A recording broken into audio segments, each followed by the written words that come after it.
Heavy, panicked breaths echo through the quiet night, blending with the chaotic wail of sirens and muffled sobs. Lewis County 911. Oh my God! Somebody shot my husband. The desperate cry of a woman pierces the darkness, marking the beginning of a tragedy no one could have foreseen. A husband lies motionless in a pool of blood. A wife trembles in terror, and police believe it's a brutal home invasion. But what they don't know is that the killer might still be standing inside that very house. In Crystal Lake, Minnesota, a town once thought to be perfectly peaceful, a dark secret is about to be uncovered. A story of love, deceit, and the downfall of a woman who seemed to have it all. Who do you think pulled the trigger? Stay with us until the end of the video to uncover the shocking truth no one ever saw coming. I still remember that small white house on the edge of Crystal Lake, the home where the Nibby family once lived. From the outside, it looked almost picture perfect. A neatly trimmed lawn, a few pots of flowers blooming brightly beneath the windows. And every evening, the sunlight would fall across a wooden sign carved with the words, "Home Sweet Home." Everyone who passed by believed it was the home of a happy, loving family. And honestly, I used to believe that too. James Nibby Lee was the kind of husband anyone would wish for. Gentle, hardworking, never raising his voice at his wife or stepson. People often saw him washing his car, fixing the roof, or teaching his wife how to shoot in the backyard. "Just so she'll feel safe when I'm away," he once said with a quiet smile. James loved Jennifer deeply. You could see it in the way he looked at her.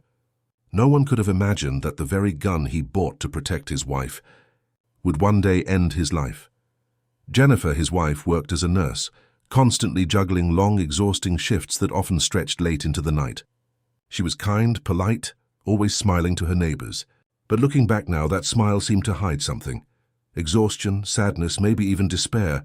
She was drowning in debt, overworked and struggling with sleepless nights brought on by painkillers. No one knew that after coming home from the hospital. Jennifer would often sit alone at the kitchen table for hours, holding a cup of coffee gone cold, staring blankly into the darkness outside. And then there was Brady, her 16-year-old son, obedient, bright, the kind of boy who never talked back. He loved his mother with the pure devotion only a good-hearted child could give, and he respected his stepfather James like his own blood. Anyone looking in from the outside would have said, "What a perfect family," but some things only those inside the house could feel. The subtle distance forming between them, the secrets quietly building behind closed doors. Jennifer was trying to make everything look normal, even as, inside, it was all beginning to fall apart. I remember that night clearly. The wind howled through the trees, and the light from the Nibby house still glowed softly through the window. No one in the neighborhood knew that just a few hours later, that very home, once filled with warmth and laughter, would become the scene of an unimaginable tragedy. That morning, Crystal Lake fell silent. Police cars, ambulances, and reporters crowded the narrow street leading to the Nibby home. The whole neighborhood was in shock. Everyone said the same thing. James was a kind man, gentle and decent, someone who never had enemies. And yet now he lay motionless in his bed. A shotgun blast through his head, death finding him in the middle of his sleep. Jennifer was escorted out of the house in a state of panic, her body trembling, a few scratches on her arms and bruises around her neck. Through tears, she told police that a stranger had broken into their home in the middle of the night, shot her husband, and attacked her. Her voice broke, quivering with fear. He attacked me, then ran away," she sobbed, her hands still shaking as she signed her first statement.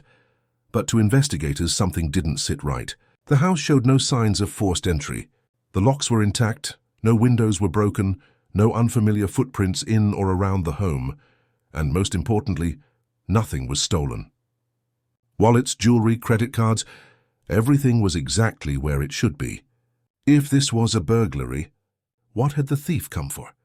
Detectives began asking questions, and Jennifer quickly gave them a name: Paul Halberger, her ex-boyfriend, and once a friend of James.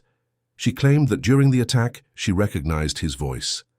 She told police that Paul had become obsessed with her after their breakup and had even threatened to hurt her if she refused to take him back.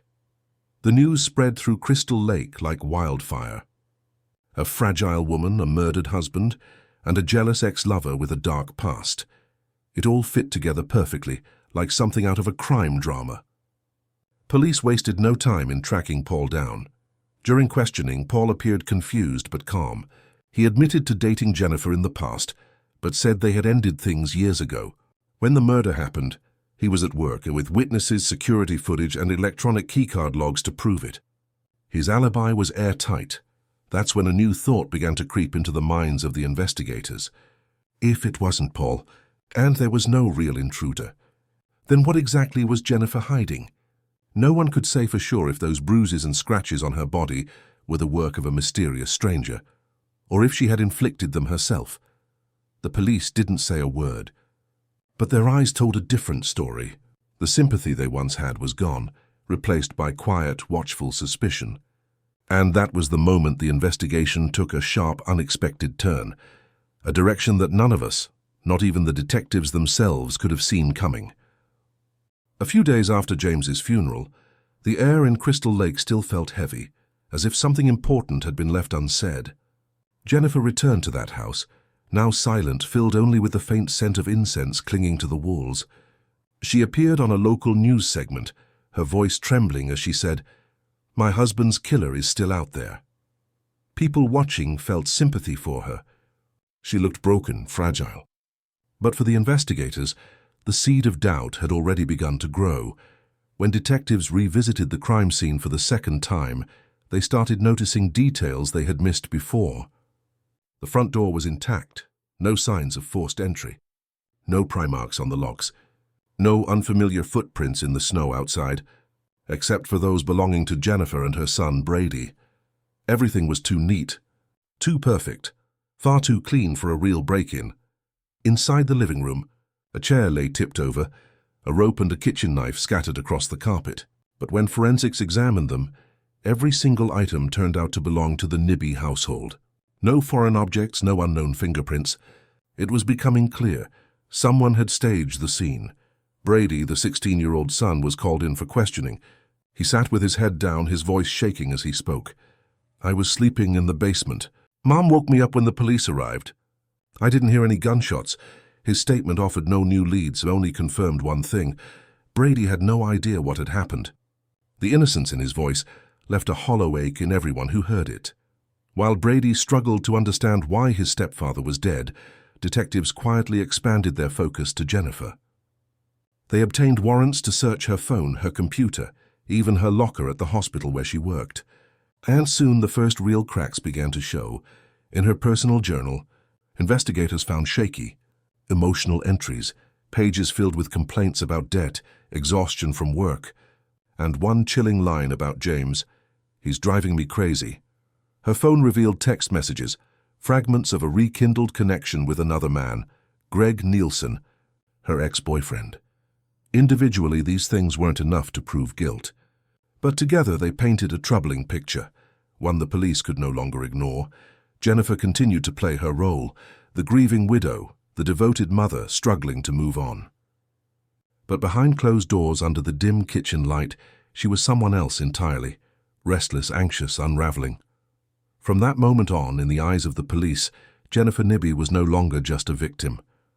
She was the biggest mystery of the entire case. I still remember the day Jennifer was asked to come back to the police station.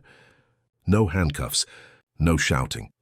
Just a sterile white room, cold and quiet, with two detectives sitting across from her, their voices calm, almost gentle. She sat there, hands clasped tightly together, her eyes empty. This time there was no interrogation, no accusations, only the quiet tone of people talking to someone who had lost her way. "We just want to understand what really happened, Jennifer, because Brady deserves to know the truth." That one sentence and the mention of her son's name made her body tremble. She tried to keep her composure, but tears began to well up. Her voice broke. I don't want anyone to suffer anymore. I just want it all to go away." The detectives said nothing. They let her speak. They let the silence itself pull her closer to the truth she'd been running from.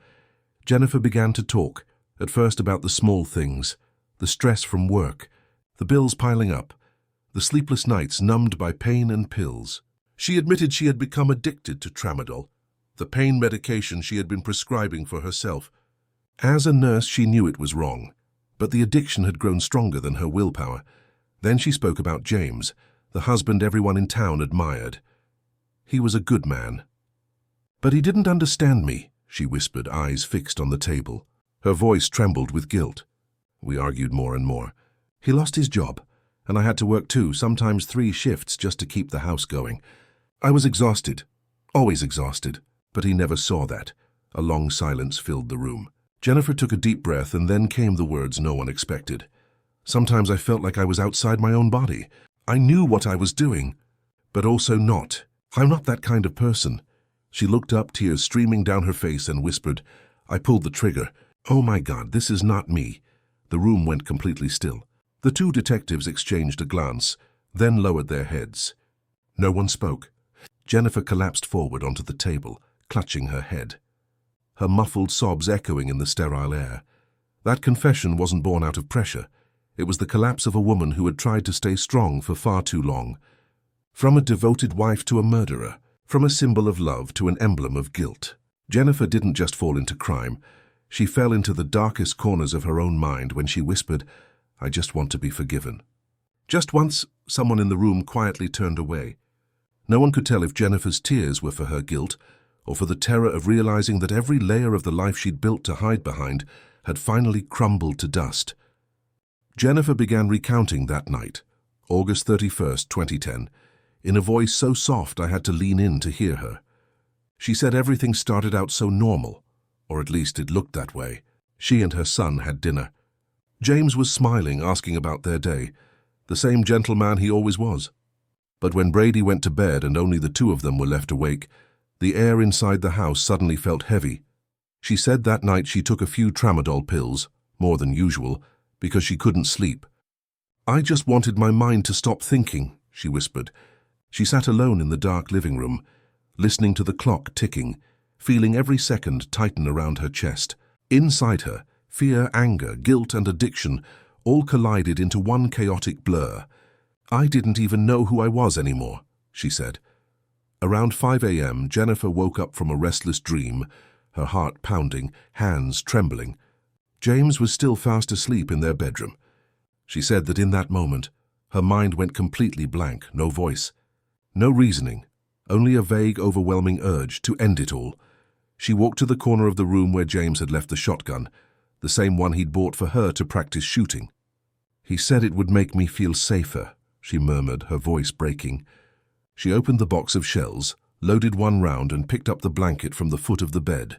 She placed it gently over his shoulder, part to steady the gun, part to muffle the sound. Her hands were shaking uncontrollably. I remember it so clearly. My finger touched the trigger, and for a second I thought, maybe I can't do it. But then the shot went off. In her mind, the room flashed white, and then silence. No scream, no movement, only the smell of gunpowder and blood spreading through the air. James never woke up. Jennifer said when she saw him lying there, she collapsed, feeling as if the whole world had shattered around her. In a panic, she ran around the house, not knowing what to do. Then instinct, or perhaps desperation, took over. She began to build a story, to hide, to survive, or to escape herself. Maybe all 3. She grabbed a kitchen knife, made shallow cuts on her legs and neck, then tossed a rope, a chair, and a few household items across the floor to make it look like a break-in. After that, she picked up the phone and called 911, her voice trembling, frantic, sounding every bit like a devastated wife who had just lost everything. By the time she reached that part of her story, Jennifer could barely speak. She covered her face with both hands, gasping for air. The room was silent, except for the faint hum of the air conditioner.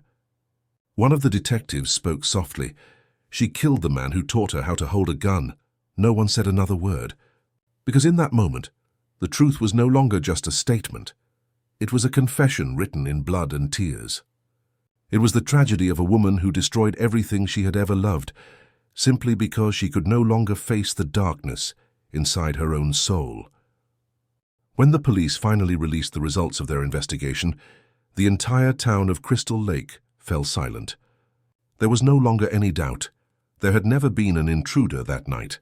Every trace at the crime scene, every scratch on Jennifer's body, every drop of blood, every item overturned in the living room, all pointed to a single, undeniable truth. She had staged everything herself, Forensic experts confirmed that the cuts on Jennifer's legs and neck were self-inflicted. The angles consistent with wounds made by one's own hand. No foreign DNA was found. No fingerprints other than those of the 3 people living in the house. The doors were locked from the inside. Not a single piece of evidence supported the story Jennifer had cried out during her 911 call about a mysterious intruder. When those findings were laid out before her, Jennifer sat perfectly still. Her hands rested on her lap, her empty eyes staring down at the cold tile floor. People later said she didn't cry, didn't argue, didn't beg. She simply lowered her head and gave a faint shake, as if her conscience had already handed down its verdict. But the police weren't finished.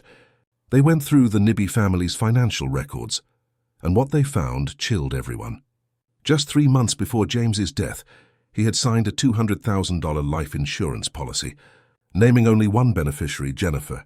Even worse, one day after James was killed, Jennifer called the insurance company to ask about the payout process. The financial motive was undeniable.